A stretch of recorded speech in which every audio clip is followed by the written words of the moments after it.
예수께서 눈을 들어 제자들을 보시고 이르시되 너희 가난한 자는 복이 있나니 하나님의 나라가 너희 것임이요 지금 줄인 자는 복이 있나니 너희가 배부를 것임이요 지금 우는 자는 복이 있나니 너희가 웃을 것임이요 인자로 말미암아 사람들이 너희를 미워하며 멀리하고 욕하고 너희 이름을 악하다 하여 버릴 때에는 너희에게 복이 있도다. 그날에 기뻐하고 뛰놀라. 하늘에서 너희 상이 큼이라. 그들의 조상들이 선지자들에게 이와 같이 하였느니라. 그러나 화 있을진저 너희 부요한 자여 너희는 너희의 위로를 이미 받았도다. 화 있을진저 너희 지금 배부른 자여 너희는 줄이리로다. 화 있을진저 너희 지금 웃는 자여 너희가 애통하며 울리로다. 모든 사람이 너희를 칭찬하면 화가 있도다. 그들의 조상들이 거짓 선지자들에게 이와 같이 하였느니라. 아멘. 아멘. 예, 저희가 한 번 더 읽어보겠습니다. 이번에도 같이 한번 읽어보겠습니다. 20절부터 26절까지를 함께 읽겠습니다. 시작. 예수께서 눈을 들어 제자들을 보시고 이르시되 너희 가난한 자는 복이 있나니 하나님의 나라가 너희 것임이요 지금 줄인 자는 복이 있나니 너희가 배부름을 얻을 것임이요 지금 우는 자는 복이 있나니 너희가 웃을 것임이요 인자로 말미암아 사람들이 너희를 미워하며 멀리하고 욕하고 너희 이름을 악하다 하여 버릴 때에는 너희에게 복이 있도다. 그날에 기뻐하고 뛰놀라. 하늘에서 너희 상이 큼이라. 그들의 조상들이 선지자들에게 이와 같이 하였느니라. 그러나 화 있을진저 너희 부요한 자여 너희는 너희의 위로를 이미 받았도다. 화 있을진저 너희 지금 배부른 자여 너희는 줄이리로다. 화 있을진저 너희 지금 웃는 자여 너희가 애통하며 울리로다. 모든 사람이 너희를 칭찬하면 화가 있도다. 그들의 조상들이 거짓 선지자들에게 이와 같이 하였느니라. 아멘.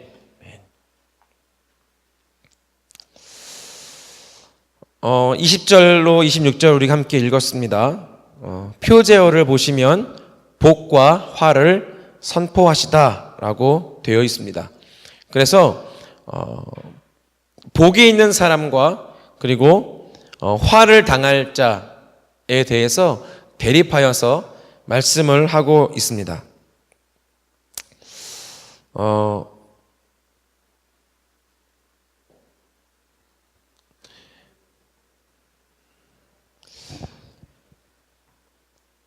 행복에 대해서 한번 생각해 볼까요?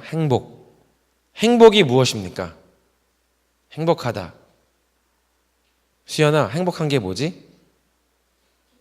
기쁜 거. 맞습니다. 잘하네요. 똑똑한 우리 수연이. 네, 행복이라고 하는 단어를 제가 사전에서 한번 찾아봤는데 이렇게 되어 있더군요. 마음에 차지 않거나 모자라는 것이 없어 기쁘고 넉넉하고 푸근함 또는 그런 상태를 행복이다 라고 이야기한다고 합니다. 행복은 좋은 것이죠. 그렇죠? 우리 인간은 행복해야 할 존재가 맞습니다. 우리 행복을 위해서 태어났고 또 우리 하나님께서 우리 인간에게 행복을 주십니다.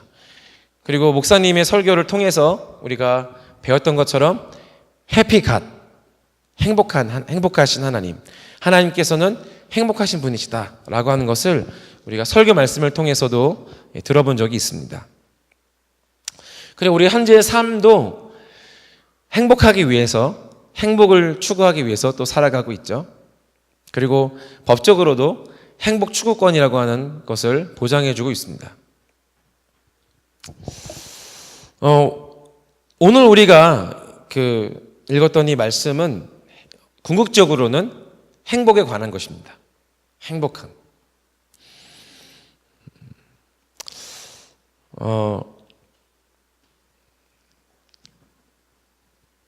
연합뉴스 나온 기사 중에 이런 기사가 있습니다. 한번 기사를 제가 읽어볼게요. 그 서울대 행복연구센터가 있다고 합니다. 그리고 카카오 같이라고 하는 곳에서 함께 그 조사를 했는데, 그 행복감에 대해서 조사를 했습니다. 제가 기사를 좀 읽어보면요. 한국인이 스스로 느끼는 행복한 감정의 수준은, 한국인의 행복감의 수준 어떨까요? 한국 사람들은 보편적으로 행복하다고 느낄까요?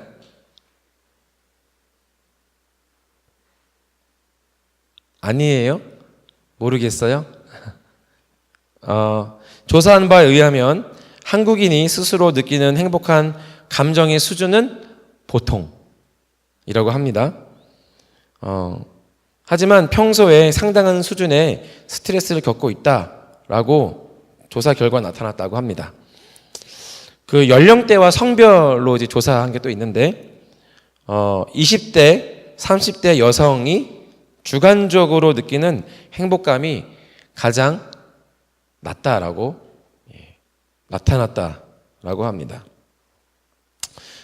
서울대 행복연구센터 그리고 카카오 같이 이게 글자가 다른데 발음이 같아서 이것들을 공동으로 조사했고 책으로 냈는데요.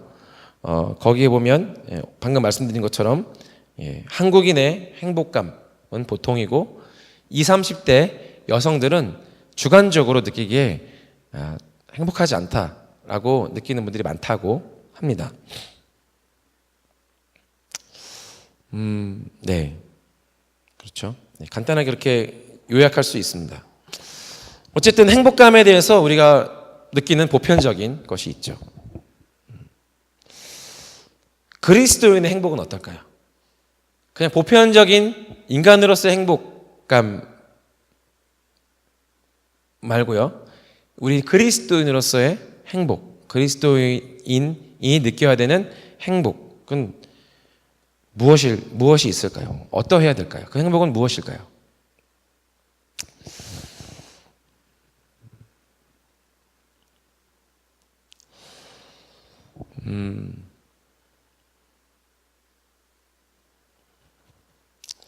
여기 말씀을 좀 함께 보시면요.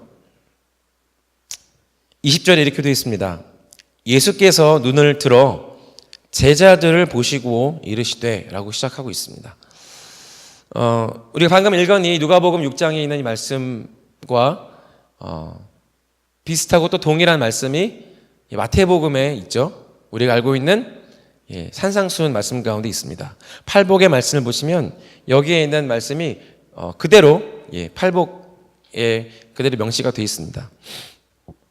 이 팔복이라든지 오늘 우리가 누가복음에서 우리가 읽은 이 말씀을 보면 이 예수님께서 이 말씀을 선포하신 그 대상이 누구냐면, 누구에게 말씀하신 것이냐면 제자들에게 말씀하셨다라고 하는 것입니다.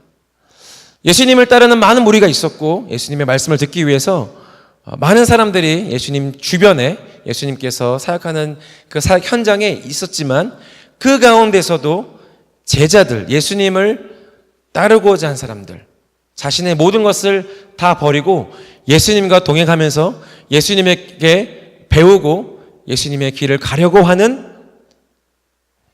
헌신된 사람들, 제자들에게 하신 말씀이라고 하는 것입니다. 이 제자는요, 주님을 따르는 사람들이죠. 주님의 길을 가려고 하는 사람입니다. 예수님께서 가시는 그 길을 따라가는, 그것을 배워서 그 길을 가고자 하는 사람들을 제자라고 하죠. 그래서 자기 자신을 자신의 뜻대로가 아니고 하나님의 뜻대로, 그리고 하나님의 말씀을 지켜서 자신이 원하는 삶을 사는 것이 아니라 하나님의 영광을 나타내기 위해서, 하나님을 영광스럽게 하기 위해서 사는 사람들, 제자죠. 제자들이라고 합니다. 이런 사람들에게 주시는 메시지입니다. 근데 이 메시지는 우리가 보는 것처럼 대표적으로 가난한 자들, 가난한 사람들에게 복이 있고 부한 자들에게는 화가 있도다라고 하는 것을 말씀하고 있기 때문에 사실 세상적 가치관으로 볼 때는 굉장히 충격적입니다. 왜냐하면 그 가치관 자체를 완전히 뒤바꿔버린 메시지이기 때문입니다. 제가 어떤 분의 블로그를 봤는데 그분이 이제 에세이를 쓰신 것 중에서 이런 에세이가 있더라고요. 한번 제가 읽어볼게요. 제목이 물질주의는 좋다입니다. 이렇게 되어 있습니다. 돈이 없어도 행복한 사회는 미개하다.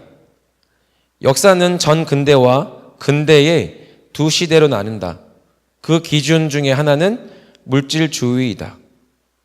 옛날 사람들은 물질을 최고의 가치로 추구하지 않고 자연의 아름다움을 향유하며 살았다. 그러니 물질이 부족하여 가난했고 각종 질병으로 고생하다가 40대에 다 죽었다. 의료기구도 물질이다. 그것들은 다 돈을 벌고자 하는 사람들이 만들어낸 것이지 인간의 생명을 지키는 선량한 마음에서 나온 것이 아니다. 의사도 간호사도 마찬가지다. 그들도 돈과 물질을 추구하며 공부하고 일한다. 근대인을 움직이는 동의는 물질이다. 물질을 추구하다 보니 과학과 기술이 발달하여 풍요롭게 살 수 있게 된 것이다. 돈을 싫다고 하는 사람은 돈을 벌 수 없는 것이다. 그러면 개인도 사회도 가난하게 된다. 물질주의는 좋은 것이다. 그것을 비난하는 사람은 아직 전 근대의 야만 사회에 살고 있는 것이다. 부탄 국민이 가난하면서도 행복한 이유는 별게 아니다.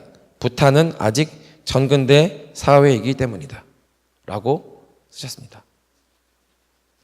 제가 이분을 개인적으로 비판하기 위해서 읽은 건 아니고요. 주님을 믿지 않는 사람들의 생각이 이러하다라고 하는 것을 좀 대표적으로 좀 나타낸 것 같아서 읽어봤습니다. 다시 한번 말씀드리면 이 말씀은 물질주의를 거절한 자들에 대한 약속, 주님의 약속과 물질주의를 추구하는 그 물질주의를 따르는 자들에 대한 심판의 내용을 담고 있습니다. 여기서 첫 번째로 너희 가난한 자는 복이 있나니라고 말씀하셨습니다. 여기 복이라고 하는 것은 복된이라는 뜻도 있고 아까 초반에 제가 행복에 대해서 말씀드렸는데 행복이라는 뜻도 있습니다. 이 복, 마카리오스라고 하는 이 단어는 일상적인 염려와 걱정들로부터 자유로워지는 것을 말합니다. 그런데 이 신약 성경에서는 이 복이라고 하는 이 단어 마카리오스를 어떻게 이야기하냐면 하나님 나라의 참여를 통해 오는 독특한 즐거움이라고 말합니다. 그래서 이 복은 엄밀히 말하면 그리스도인의 행복, 인간이 추구해야 할 무한히 좋고 고귀한 행복을 의미한다라고 정의할 수 있겠습니다. 그래서 가난한 자는 복이 있나니 라고 말씀합니다. 가난한 것이 복이 있다 라고 말씀합니다. 이 가난은 어떤 뜻이냐면 구걸하는, 의지하고 사는, 불쌍한, 무력한 이라는 뜻입니다. 사회적으로, 경제적으로 빈곤하고 의존적이고 열등한 것을 말하는 것이죠. 근데 이러한 가난한 자가 예수님께서는 복이 있다. 그는 행복한 사람이다. 라고 말씀하세요. 이상한 말씀이죠. 아니 어떻게 가난한 것이, 구걸하는 것이 행복한가? 이것은 경제적인 가난만을 의미하지 않습니다. 오히려 그것을 초월하는 개념이죠. 경제적인 가난 직언하는 것이 아니고 영적인 가난을 이야기하는 것입니다. 그래서 마태복음에 보면 이 팔복에 심령이 가난한 자는 복이 있나니라고 표현했습니다. 이 영적으로 가난하다라고 하는 것은 어떤 뜻입니까? 영적으로 가난한 게 무엇이죠?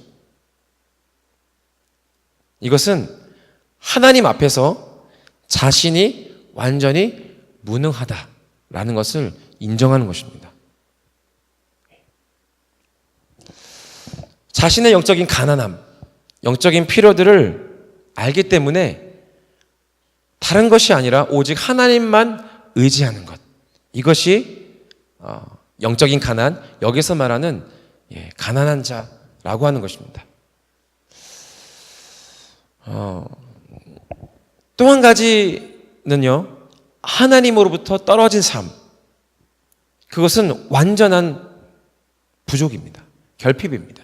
하나님으로부터 멀어지면 멀어질수록 그는 완전히 부족하고 결핍된 삶을 삽니다.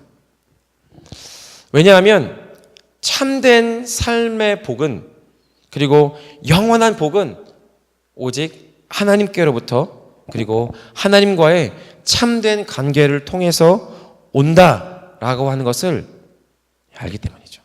여러분 믿으십니까? 예.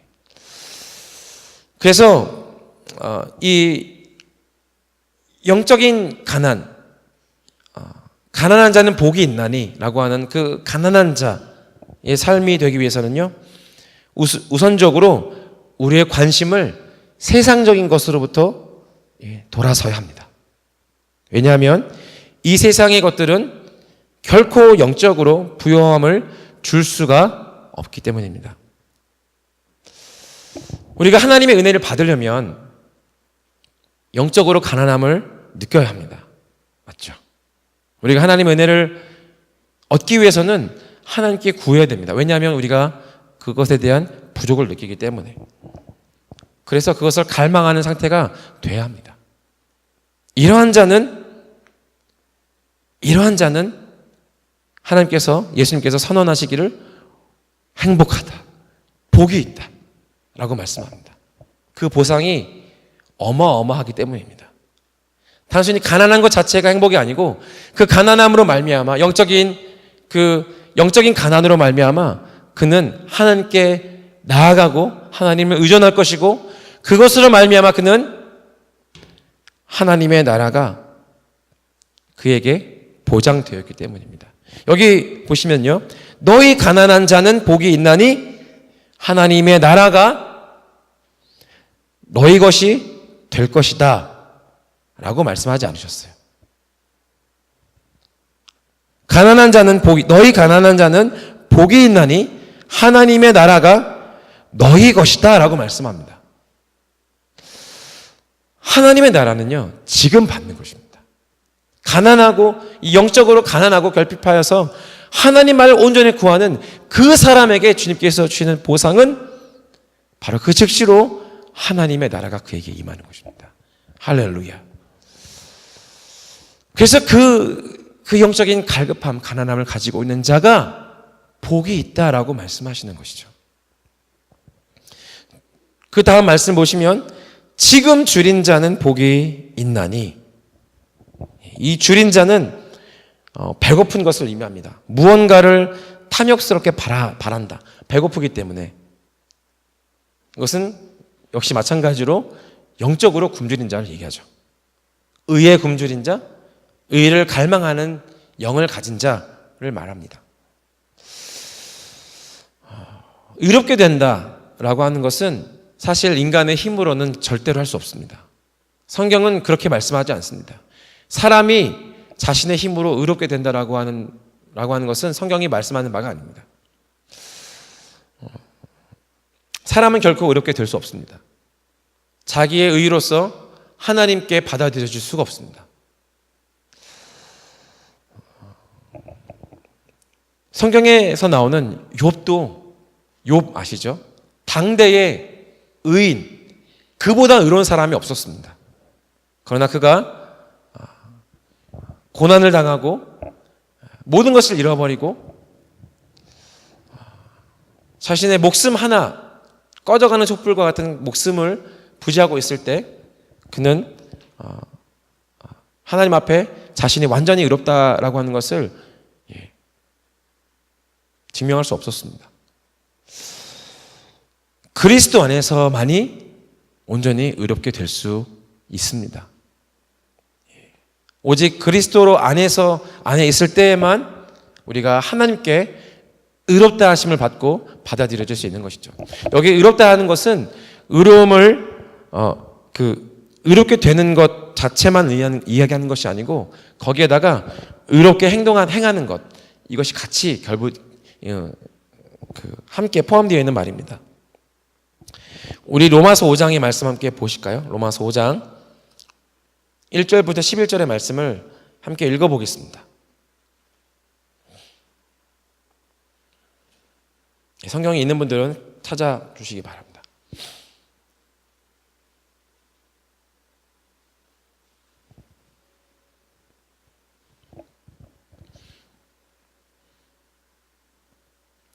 (5장) 1절부터 11절까지를 볼 텐데요. 여기 5장의 표제를 보십시오. 의롭다 하심을 받은 사람의 삶이라고 표제가 되어 있습니다. 교독해서 읽겠습니다. 제가 1절 읽고 여러분들 2절 읽어주시기 바랍니다. 11절까지 읽겠습니다.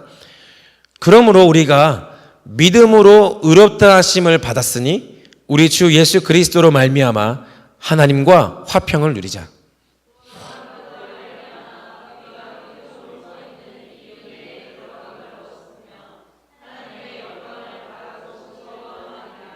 네, 여기 보시면 우리가 의롭게 되는 것은 믿음으로 말미암는다라고 말합니다. 그 믿음으로 의롭게 됨. 그래서 우리 주 예수 그리스도로 말미암아서 하나님과 화평을 누린다. 그 은혜에 들어감을 얻었다. 그리고 하나님의 영광을 바라고 즐거워한다라고 말씀하고 있죠. 3절 제가 읽겠습니다. 다만 이뿐 아니라 우리가 환난 중에도 즐거워하나니 이는 환난은 인내를,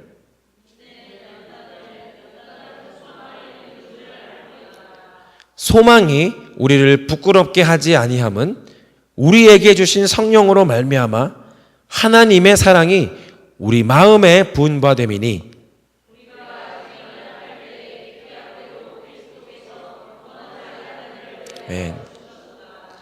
의인을 위하여 죽는 자가 쉽지 않고 선인을 위하여 용감히 죽는 자가 혹 있거니와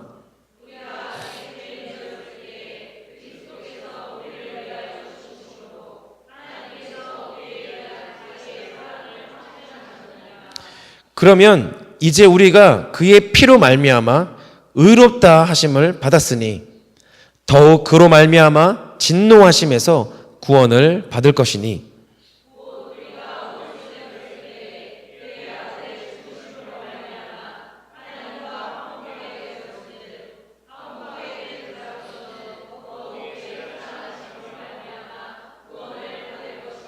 예, 11절을 같이 읽어보겠습니다.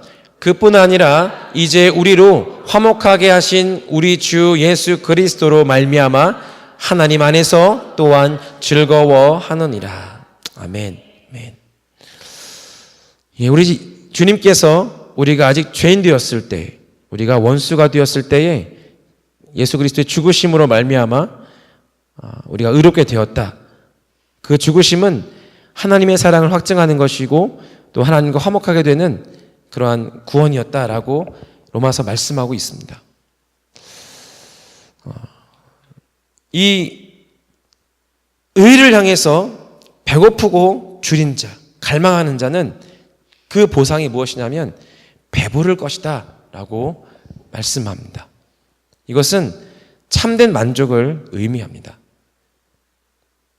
배고프고 줄인 자는 하나님께서 그 보상으로서 영적인 주림으로부터 참된 만족을 주신다라고 하는 것이죠. 주님을 바라고 의뢰하는 자는 영원히 줄이지 않게 된다. 할렐루야. 세 번째로 지금 우는 자는 복이 있나니 라고 말씀합니다.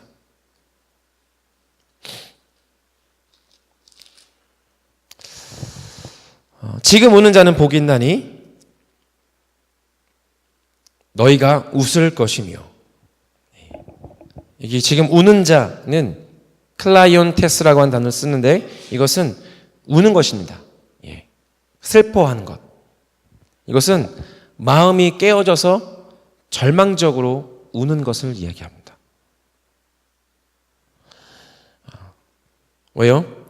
자신의 죄와 하나님 앞에서 무가치한 것을 깨달았기 때문에 영적으로 자신이 절망하고 우는 것이죠. 이것을 깨닫는 것이 은혜인 줄 믿습니다. 이것을 깨달아야 우리가 예수 그리스도의 구원이 우리 가운데 얼마나 영광스러운 것인지를 깨닫게 되는 것입니다. 그래서 이 세상의 상태, 상황, 그리고 잃어버린 자들을 향한 그 눈물도 의미하고 있어요.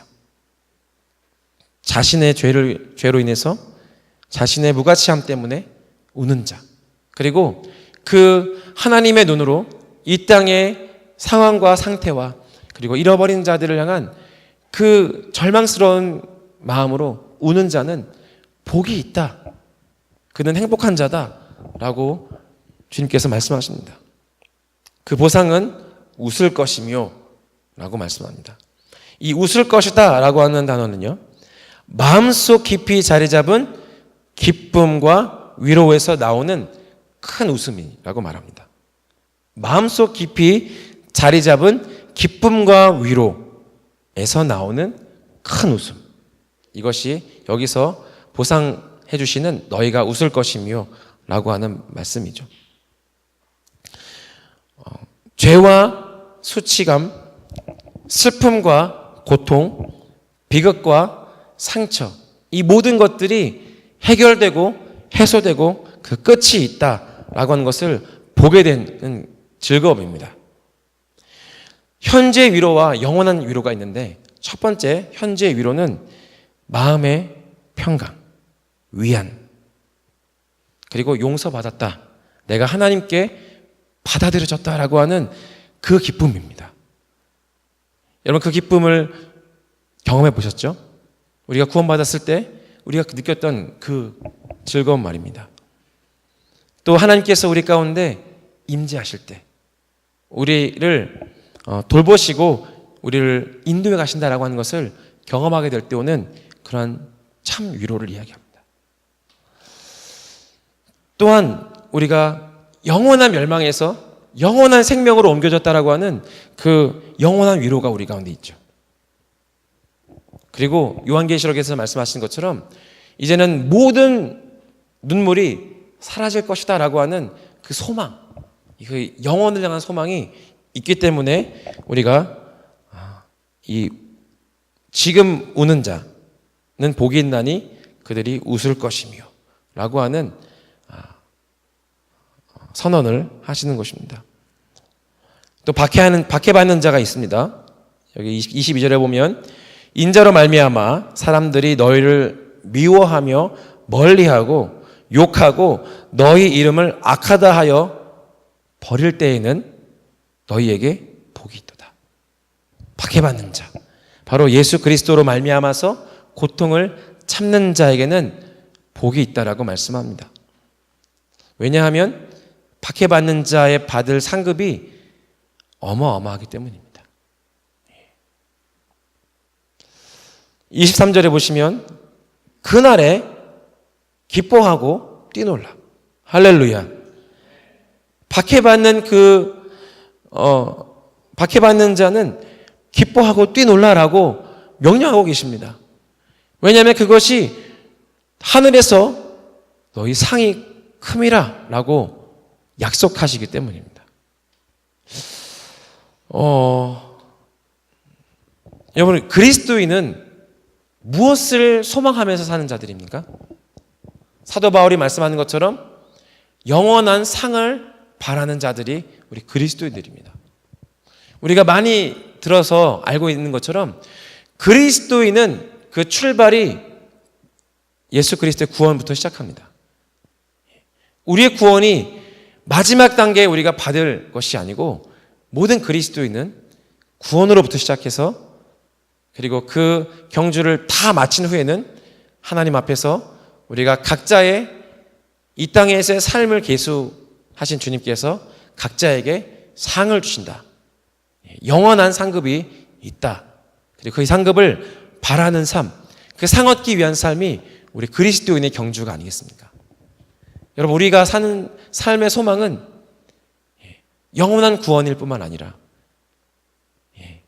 하나님께서 우리를 칭찬하시고 우리를 향해서 예비하신 상을 얻기 위해서, 그 영광을 얻기 위해서 사는 것이 우리의 삶이라고 하는 것을 우리는 기억합니다. 근데 그들 가운데서 예수 그리스도로 말미암아서 박해받는 자에게는 큰 상이 있다라고 선언하고 계시는 겁니다. 우리가 그리스도로 말미암아 고통당하고 있는 자들은 기뻐하고 뛰놀아야 할 것입니다. 우리의 삶 가운데, 혹시 우리 가운데 이러한 박해 가운데 있는 자가 있다면, 그런 분들이 계시다면 여기 주님께서 그 정서를 바꾸라고 하십니다. 너에게 하늘에서 큰 상이 예비되어 있으므로 기뻐하며 뛰어놀라. 박해받는 것이 고통이지만 목숨이 달려있는, 또 자신의 사회적 관계, 어떤 활동, 이런 것들이 제한을 받고 불이익을 당하고 어려움에 처할 수 있는 것이지만, 이 땅의 삶에서는 그러할지는 모르겠지만, 그러나 보장되어 있는 것은 하나님 나라에서는 그가 큰 상을 받을 것이다 라고 하는 것입니다. 작은 상이 아니고요, 받으나 마나 하는 그런 상이 아니고요, 누구나가 볼 수 있는 위대한 영광스러운 상이 예비되어 있는 것입니다. 할렐루야.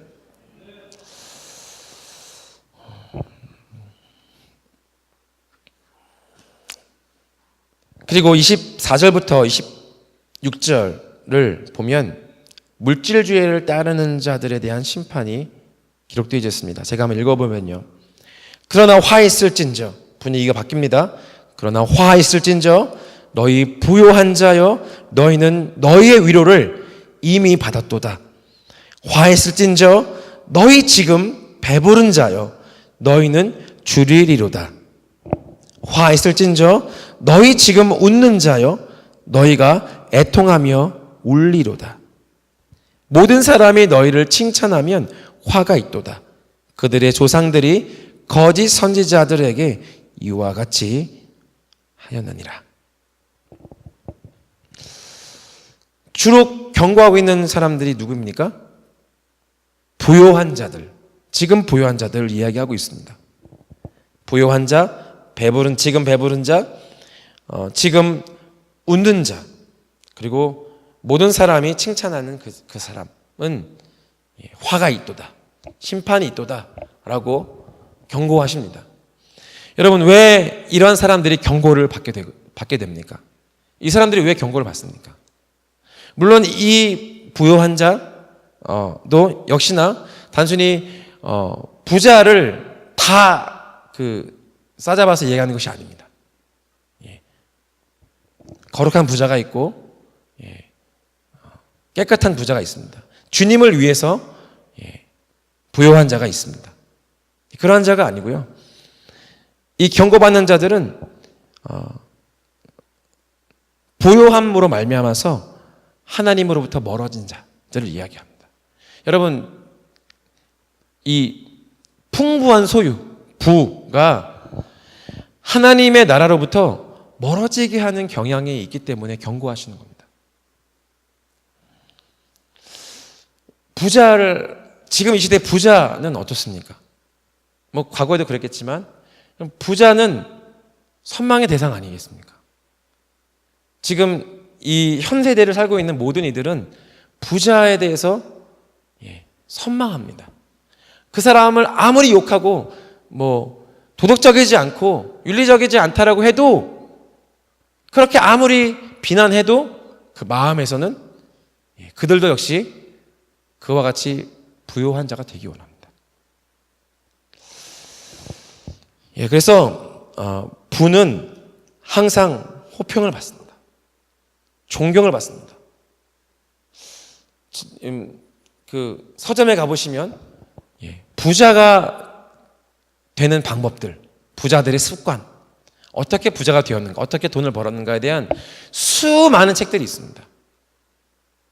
어떻게 하면 재테크를 잘할 수 있는가, 아주 되게 많습니다. 그런 책들이 굉장히 많이 팔리고 있죠. 부는 존경을 받고 또 호평을 받고 또 부러움을 받습니다. 지위와 권세도 어쩌면 따라옵니다. 인정을 받죠. 어쨌든 인정을 받습니다. 그것이 부에 따라오는 유익들입니다. 그런데 이 부요함으로 인해서, 많은 소유로 인해서 놓치고 있는 것들이 있습니다. 그것은 하나님 없이도 나 독립할 수 있어. 나 만족해, 자족해. 더 이상 하나님으로부터 뭔가를 필요하지 않고 나는 이미 많은 것이 있기 때문에 더 이상 필요하지 않아 라고 하는 경향성을 가지고 있습니다.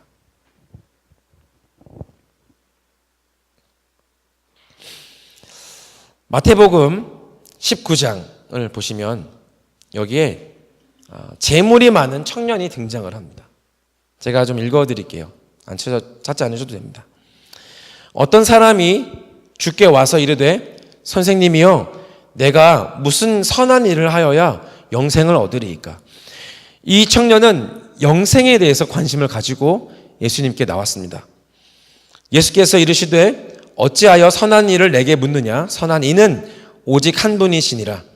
내가 생명에 들어가려면 계명들을 지키라.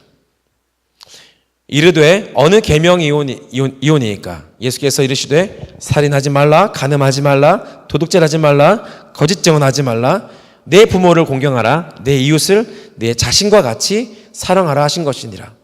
그 청년이 이르되 이 모든 것을 내가 지켰사온데 아직도 무엇이 부족하니까. 영생을 얻기 위해서 이 계명들을 다 지켰습니다라고 자신 있게 이야기합니다. 그런데 여전히 영생을 얻기에는 뭔가 부족하다라고 느끼고 있었던 것이죠. 그때 예수님께서 말씀하십니다. 내가 온전하고자 할진대 가서 내 소유를 팔아 가난한 자들에게 주라. 그리하면 하늘에서 보화가 내게 있으리라. 그리고 와서 나를 따르라 하시니. 소유가 많은 부자 청년이었습니다. 그런데 온전하고자 하는 이 청년의 갈망을 주님께서 답을 주시는데, 내가 온전하고자 할진대 가서 내가 가지고 있는 모든 소유를 팔아서 가난한 자들에게 나눠주고 너는 그 소유를 갖는 것이 아니고 다 나눠주라는 것이죠. 현세에 가지고 있는 소유를 나눠주면, 베풀면 하늘에서 보화가 있겠다, 상이 있겠다라고 말씀해 주십니다. 그러면서 그것들을 다 내어주고 너는 나를 따르라. 주님의 길을 따라오라고 콜링을 하십니다. 근데 22절에 보면 그 청년이 재물이 많음으로 이 말씀을 듣고 근심하며 가니라 라고 기록되어 있습니다. 예수님의 제안에, 콜링에 이 청년이 응답할 수 없었던 이유는 이 청년이 가지고 있는 재물을 포기할 수 없었기 때문입니다. 이 청년이 영생의 가치, 영원한 가치를 갈망했지만 그 영원한 생명의 가치를 얻고자 했던 것보다 이 청년은 결과적으로는 자신이 가지고 있는 자신이 가지고 있는 재물을 더 가치 있게 여겼던 것이죠. 그래서 그 영원한 가치를 향해서 자신을 드린 것이 아니고 자신이 누리고 있는 이 재물을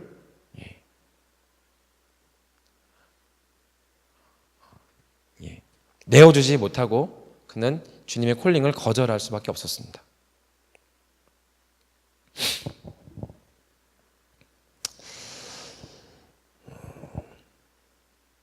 부는요, 자기중심적이고 이기적으로 되는 성향이 있습니다. 세상을 맛봅니다. 안락을 경험합니다. 그래서 이 부자 청년처럼 그것을 잃어버리는 것을 두려워합니다.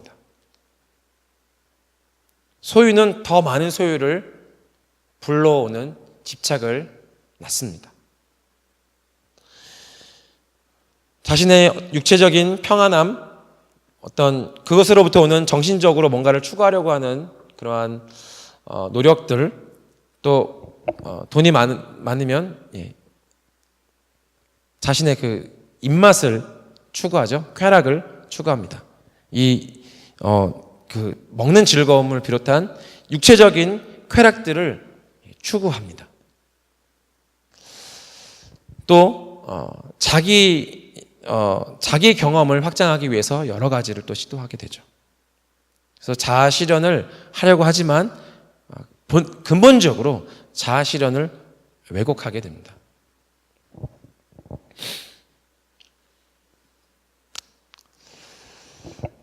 예배팀은 앞으로 나와 주시고요. 제가 디모데전서 6장 9절을 읽어드리면요, 이렇게 말씀합니다. 디모데전서는 이렇게 말씀합니다.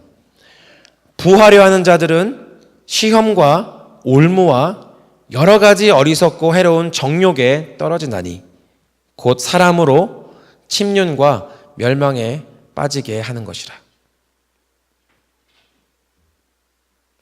신명기 8장 13절로 14절, 또 내 우양이 번성하며 내 은금이 증식되며 내 소유가 다 풍부하게 될 때에 두렵건대 내 마음이 교만하여 내 하나님 여호와를 잊어버릴까 하노라. 여호와는 너를 애굽 땅 종 되었던 집에서 이끌어내시고.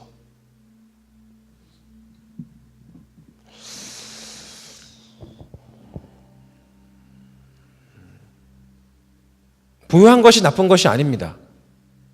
그것 자체만으로는 그것이 옳지 않다라고 말할 수 없습니다.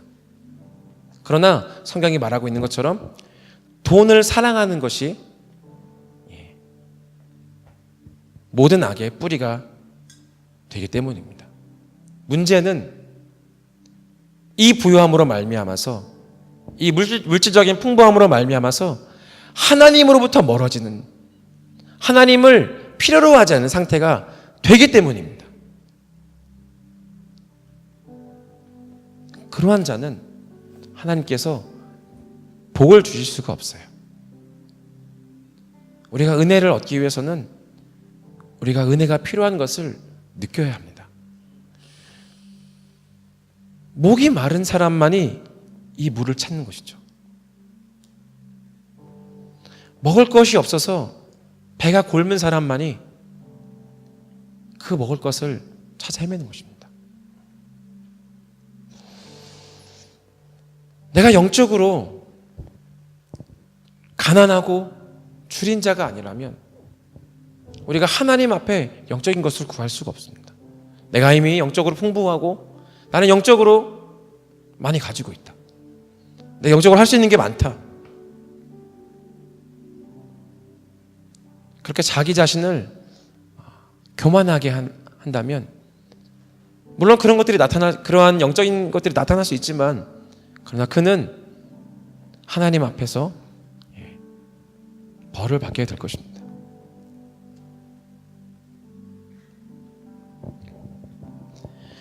주님께서 왜 가난한 자, 굶주린 자, 우는 자, 박해받는 자를 복되다라고 하셨습니까? 그들은 하나님이 필요하기 때문입니다. 그들은 하나님 없이는 아무것도 할 수 없기 때문입니다. 하나님께서 하시는 일을 그들이 갈망하기 때문입니다. 그런 자들에게 하나님께서 일하시고 은혜를 주시고 복되게 하신다라고 하는 것이죠. 저는 제가 이 많은 그 성경 말씀 가운데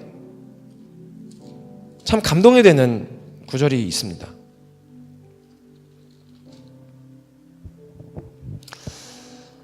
수로보니게의 여인이라고 하는 한 여인의 갈망이에요.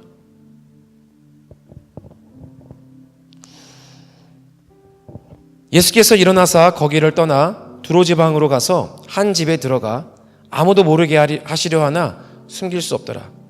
이에 더러운 귀신 들린 어린 딸을 둔 한 여자가, 한 여인이 있었는데 어린 딸이 있었습니다. 어린 딸이 귀신에 들린 거예요. 이게 되게 쉽게 넘어갈 수 있는데요, 자녀가 있는 분들 한번 생각해 보십시오. 몇 살 되지 않은 어린 딸이 귀신에 들린 거예요. 그 부모의 마음이 어떻겠습니까? 그냥 정말 아무것도 할 수 없는 어린 자녀가 조금만 열이 나도 부모 마음이 그렇게 어려운데 귀신이 들린 거예요. 이상한 짓을 하고 어떻게 사람의 힘으로 컨트롤이 안 되는 겁니다. 이에 더러운 귀신 들린 어린 딸을 둔 한 여자가 예수의 소문을 듣고 곧 와서 그 발 아래에 엎드리니, 그 여자는 헬라인이요 수로보니게의 족속이라 자기 딸에게서 귀신 쫓아내 주시기를 간구하거늘 예수께서 이르시되 자녀로 먼저 배불리 먹게 할지니 자녀의 떡을 취하여 개들에게 던짐이 마땅치 아니하니라. 예수님께서 우선적으로 사역한 대상이 유대인들이었기 때문에 이방인에게 그 일을 하지 않겠다라고 매몰차게 얘기하시는 것 같아요. 이 여인에게 자녀들에게 줄 떡을 개에게 주지 않는다라고 무시하는 듯한, 이 여인이 그걸 들었으면 마음이 상했을 거예요. 만약에 이 여인이 저라면 그랬을 것 같아요. 저의 어린 딸이 귀신 들려서 어떻게 할 수 없는, 이제 방법은 딱 하나, 예수님께서 오셔서 그 딸을 치유하시고 귀신 쫓아내 주시는 것밖에 없는데, 그 주님이 저에게 자녀의 떡을 개에게 주지 않는다, 너는 그 대상이 아니다 라고 말씀하신다면 마음이 굉장히 상하고 화가 날 겁니다. 근데 이 여인이 이렇게 대답합니다. 여자가 대답하여 이르되 주여 옳소이다마는 상 아래의 개들도 아이들이 먹던 부스러기를 먹나이다. 주님의 말씀이 맞습니다. 옳습니다. 그런데요, 주님, 상 아래에 있는 개들도 그 아이들이 먹다가 흘린 그 부스러기를 좋아서 먹습니다. 저에게 그 부스러기만이라도 주세요. 주님의 은혜를 다 주지 않으셔도 좋습니다. 단지 그 부스러기와 같은 은혜를 내게 주세요. 저는 절박합니다 라고 고백하는 겁니다. 예수께서 이르시되 이 말을 하였으니 돌아가라, 귀신이 내 딸에게서 나갔느니라 하시매, 여자가 집에 돌아가 본즉 아이가 침상에 누웠고 귀신이 나갔더라. 주님은 이 여인의 절박한 믿음을 끄집어내셨어요. 이 주님은 차별하지 않으십니다. 이 여인 안에 있는 그 영적인 가난함, 그 영적인 절박함, 영적인 굶주림, 목마름, 그것이 있는 것을 주님을 향해서 끌어내셨어요. 그래서 이 귀한 고백을 하게 하셨습니다.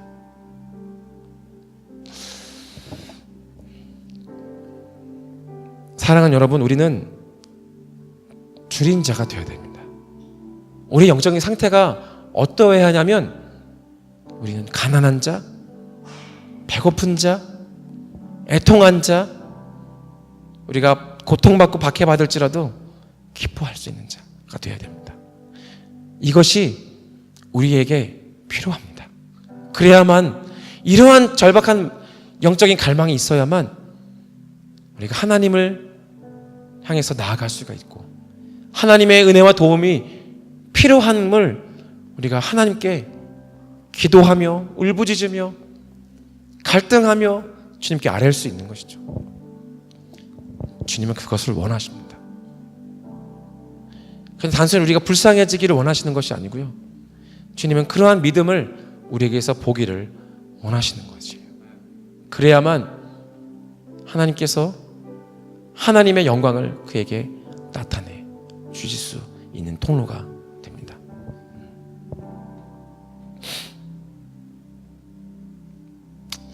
우리가 예배할 때 많이 이야기하는 구절이 있습니다. 저는 이 구절을 굉장히 많이 이야기하는데요.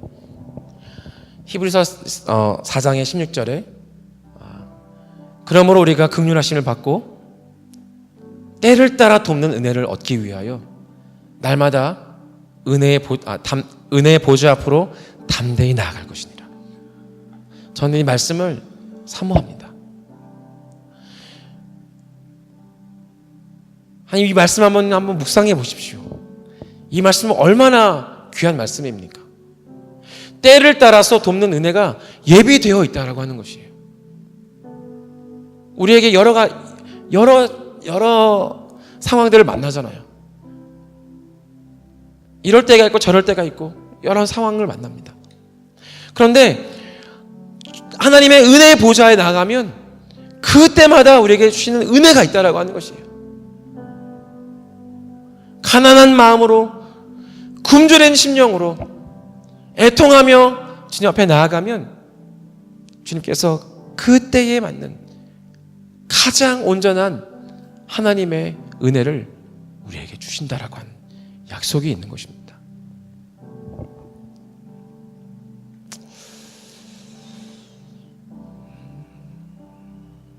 우리가 이 말씀을 기억하시면서 우리 함께 주님 앞에 찬양하면서 나갑시다. 우리의 마음의 영적인 갈급함을 가지고 우리 주님을 바라보시면서 하나님을 향해서 우리가 이와 같은 중심으로 우리의 삶 가운데 날마다 그렇게 나아갈 수 있도록 우리가 함께 고백하면서 함께 찬양하면서 주님 앞에 나아가도록 하십시다.